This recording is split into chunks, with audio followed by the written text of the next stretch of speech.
Hey everyone, and welcome to Almost Cancelled. I am Peter, that is Connor, and we are going to talk about The Flash, Season 3, Episode 19.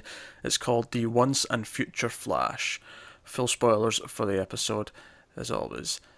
So, Caitlin Killer Frost, more specifically, is out in the loose. She, beats up the team on her way out. They try and hide in a cell, she gets out, and it's like, oh, we have to go find Killer Frost. But Barry says, nah, I'm going to the future.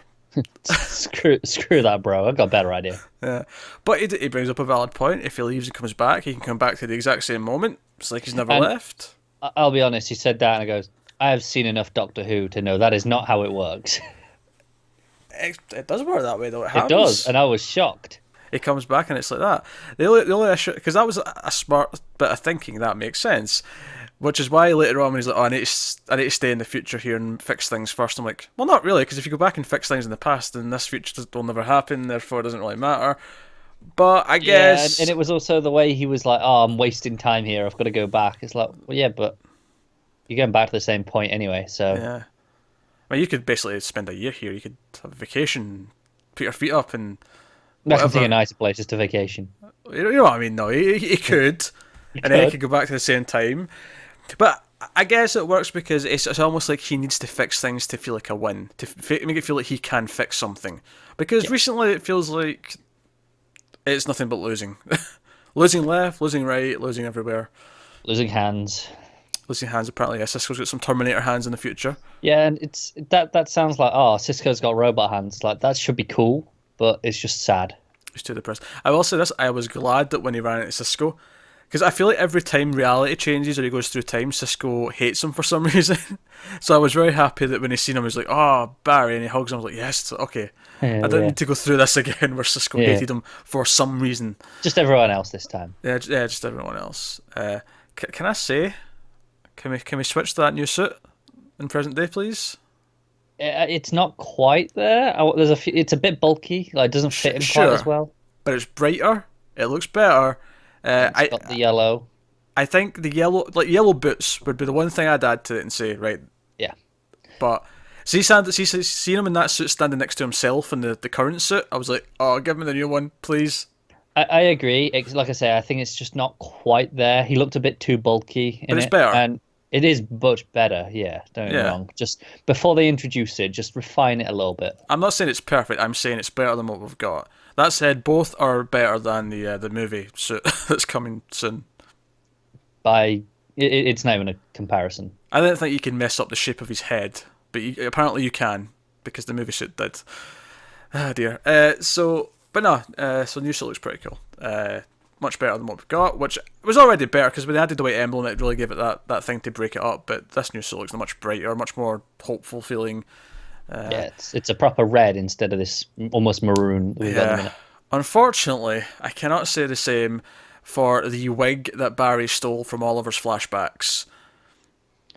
I saw the like 30-second trailer. So did I. And I laughed when I saw him in that, and I laughed when I saw him here. Barry, it's just like what?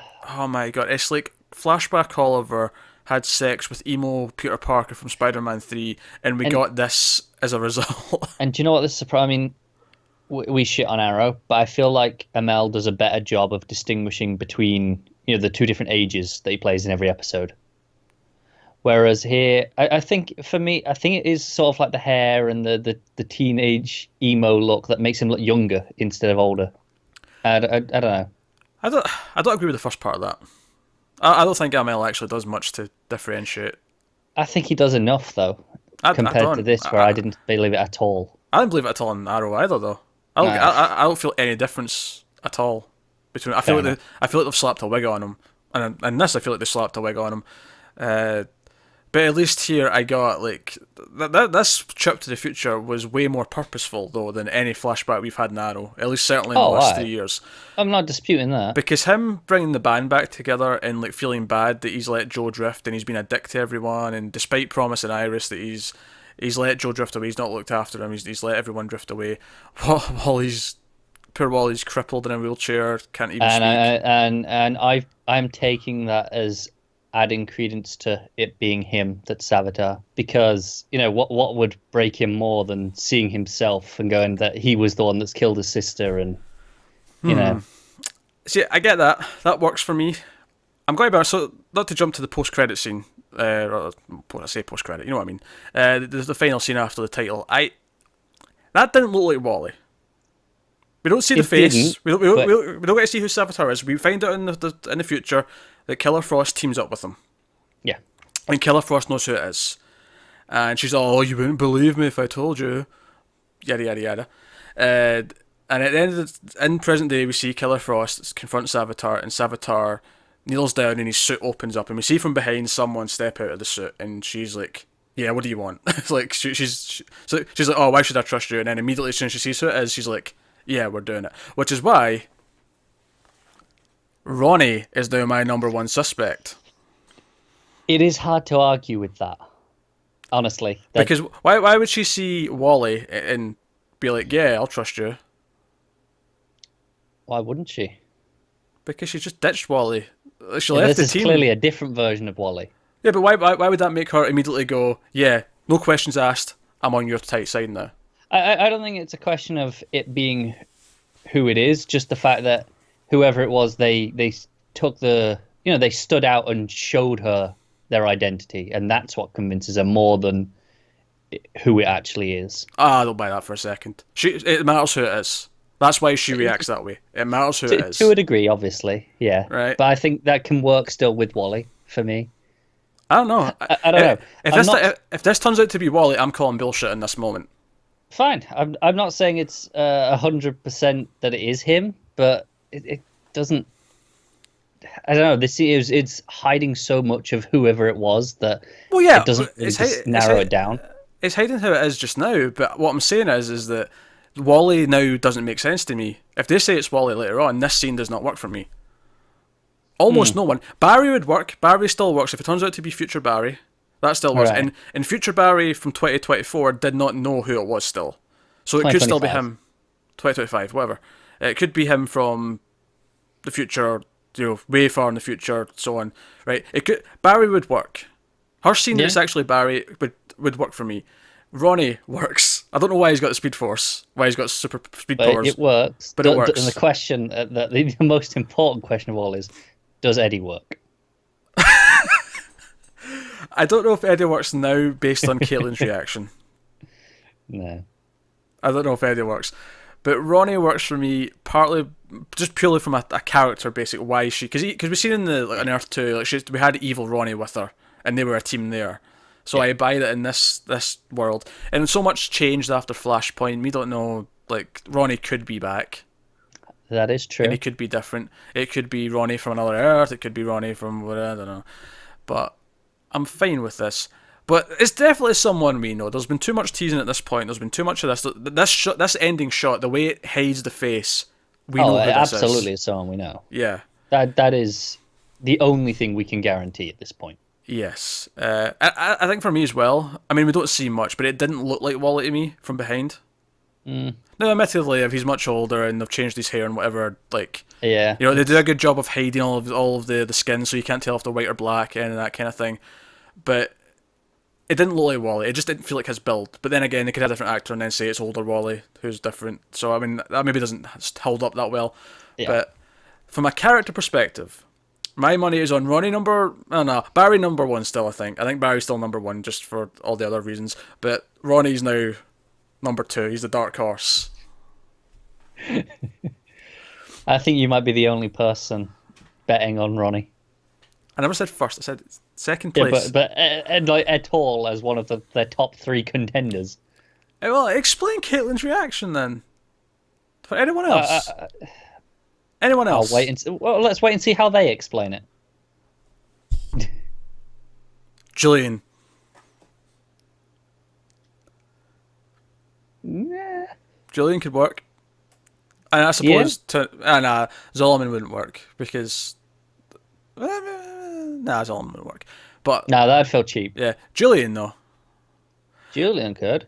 Plus, I mean, then we find out that Jillian, that's how we get rid of him for the next season, is that we find out who it really is. But again, present day Jillian can still stick around, I suppose, and So hang on. If it is Julian, that means Julian would be Savitar and Alchemy. It's a perfect twist, actually, when you put it like that. Yeah. It's perfect. Because you've ruled him out, but it turned out to be Alchemy, so it can't be Savitar. Yeah, yeah. But wait, it's possible. It is. One is Julian now, one is Julian from in the future who went to the past and was trapped in the Speed Force for thousands, hundreds, however many years. This cannot be disputed. No, it can't. I defy. No. I dare to defy anyone. I think that's the real problem with them hiding just so much of it, and we've got so little to go on still. I can't dispute Ronnie. I can't dispute Julian. You can't argue that much against anyone. I mean, obviously with those guys, they don't have speed powers, but just to say they can't get speed powers exactly at some point. So, but that's where I'm standing on this mystery. I was actually kind of pissed because I really thought they were going to show us who it was at there, because I feel like they were playing up the mystery all episode, that I thought finding out with Killer Frost was going to be the ending. Like that, when the scene started, I thought, oh, and it started to open up. I'm like, oh, they're going to spin around and show us who it was. So I was actually a little bit pissed when it just cut to saving it for next week. If even then. No, I think they've already confirmed it's next week. I think, yeah. All right, okay. See, I wish I didn't know that though. I wish it would come as a surprise that we find out. Yeah, this one would have been the perfect time to, right, come after the break, go, right, here you go, this is what you got the rest of this season. I actually think the perfect one would be just before the break. That's what you leave for the break, is just, boom, it's this person, cut. Yeah, but that's cruel as well. Because then you've got to wait a month. Well, yeah, but you're on edge, you're like, yeah, god damn it, I want to see more of this story because I know who it is now. It reinvigorates your entire audience before you go off. And you could think that, but then from their point of view, they're going, if we hold it, they'll come back because they want the answer. So maybe I don't know. That's probably what I imagine their reasoning would be.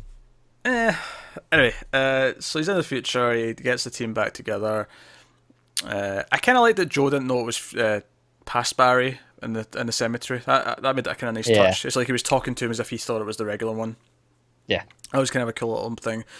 It was kind of uplifting seeing them all kind of like their hope again, because like they found a way back to it and being a team and being heroes. And obviously we had Mirror Master on the top back for this.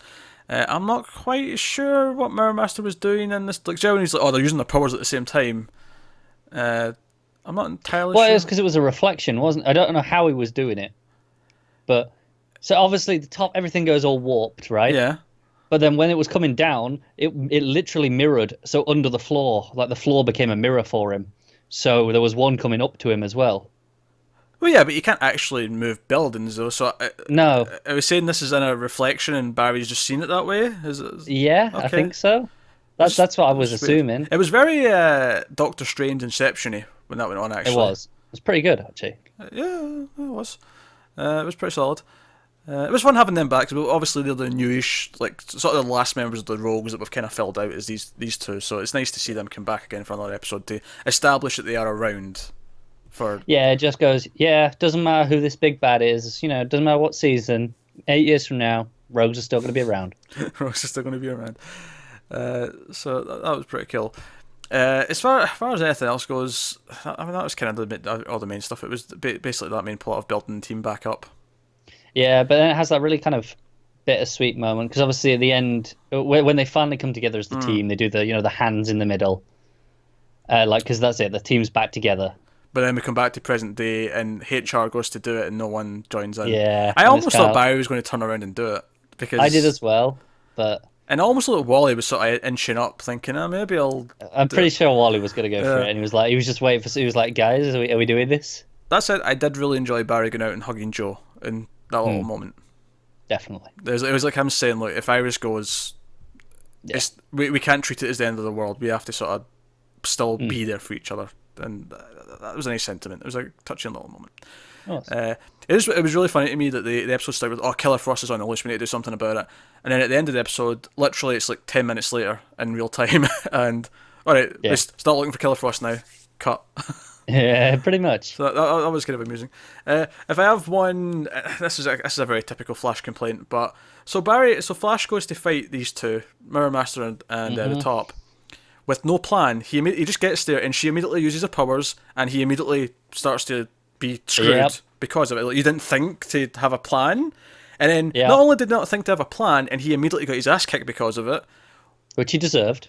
Then Cisco, in about 90 seconds, came up with a magic doohickey that fixed said problem. Why can't he come up with that doohickey before he goes out? Yeah, why didn't they think, oh, what's going to happen when you go and confront them? Oh, maybe they'll use their powers on me again, and I'll be on the floor like I was last time, and barely just get away with it, by the skin of my teeth.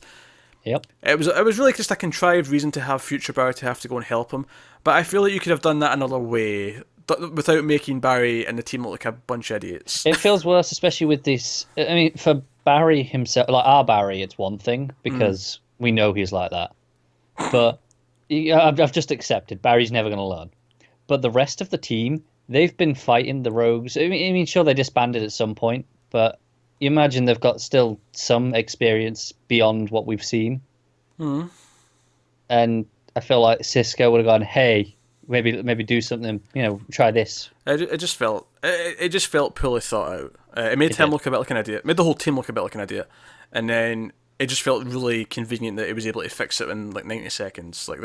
Which, don't get me wrong, Cisco shits magic doohickeys out his ass to fix problems. He just does. It's what he does. But like it felt especially annoying here because they just like, why didn't you think of doing this before he went? Yeah, it's kind of inexcusable, isn't it? Yeah, so that's. We haven't talked about probably the best scene in the episode, which is H.R. Wells at his book reading, and all the ladies love the Wells. Yep. Uh, that was really good. He's getting I, texts I I from loved two of them. what was the characters, the streak, and Uh, it was like Reflector or something yeah, like that. yeah, it was something Mirror Master esque, wasn't it? Yeah, that was pretty funny. So him continuing his book career is very amusing. Also, there was a sort of nice running gag in this episode of him caring about his drumsticks because at the start when they're going to hide in the cell, he almost loses his arm because he has to grab his He drumstick. Indiana Jones, is it? Yeah, and then in the future when they're all starting to be a team again, he's like, right, I can't do this shit, and he starts like throwing things in the air, You trying to know find exactly something. what he's looking for. Oh, you totally do. But he eventually good. gets his drumsticks. Like, yeah, now we can do it. Like, aye, great HR. Yeah. I don't know. There was a lot of fun moments, I think, in the future as well. Like, despite how grim it was, there was, Oh, there you know, was. like, I think if you ignore Barry's stupid hair and then the lack of planning for the fight, I mostly liked all the future stuff because the character beats and like we have to reignite hope and Barry's seeing what he can become, and it's almost like, okay, even if Iris dies, I have to fight this with myself. I have to be yeah, there for Joe. I have to be there for the team and realize that it's not all over just because Iris is gone. Like, she's important, but much like Iris is trying to tell me at the start of the episode, like, life has to go on. yeah. And I think Cisco was like the MVP here. Like his friendship with Barry, it's nice to see because obviously we spent so long at the start of this season with just him being mad, Yeah. and it's nice to see this. And it's like, when Barry he can't leave. He's like, why wouldn't you let me leave? He goes, oh, because I wanted to spend time with my friend. Yeah. It's like, oh, that's nice. No, there was a lot of good little touching character moments. So as much as we had some complaints, I think that's always trumps the stupid things for me, is if the character motivations and the character feelings are there, and if I feel the connections and I care about them caring about each other. If they don't hit those marks for me, I tend to forgive a lot of the other shite. Yeah. And that's kind of the case here. So that's cool. Also, Candice Patton got to have a nice, easy week. She had like 2 scenes to film, and then the rest of it was all this future stuff, and she's dead. So she's just like, yeah, I'm just gonna. Yeah. I'd say Kavanagh had an easy week because he was only in a handful of scenes, but then he directed. He was damn directing thing. the episode. Yeah, it was almost like he deliberately gave himself less scenes, just so he could, Yeah, so he could pretty flap much. about behind the camera. He did a good job behind the camera though, Yeah, I thought he did. which obviously we praise him as an actor a lot because of how versatile he is. He's done 4 versions of this character now. Yeah, something like that. Yeah. Yeah. So no, I thought it was a solid episode. Some complaints, obviously, but right. So just to wrap up, right. So number one possibility is Barry Allen. Number 2 is Ronnie. Number 3 is Julian. Number 4 still Wally. As much as I think there's some evidence against him now, it still makes sense for a lot of reasons as well. Yeah. Like I say, for the character reasons as opposed to the logic of things. But still, possibility. And of course, Eddie's just number 5 because he's the constant dark horse for every mystery character that we have on this show. In fact, any of the shows in this universe. Hell, Eddie is the wild card choice for everything. I'm pretty sure we had him down as Prometheus at one point. I'm pretty we did. And he's definitely vigilante. I'm pretty sure we're going to be watching Black Mirror next TV season. Not Black Mirror, sorry. Black Lightning next TV season, which is a new DC show that's coming next year. And I'm sure we're going to, there'll be a mystery villain in that. Like, it's Eddie. I don't know why, but it's Eddie. It's always Eddie. Dear. Okay, that has been this week's Flash. Hopefully you've enjoyed us ranting and rambling, and it's been a really ranty one, this one, but hopefully it was fun. So thanks for watching, guys. Let us know what you thought in the comments below for the episode. Like and subscribe, all that stuff helps us out a lot. Get us on Twitter, mailed_fuzz for channel updates. Individual Twitters are on the screen if you want to hear us talk about random stuff. But that's us, guys. So thank you very much for watching. Have you got any vanilla?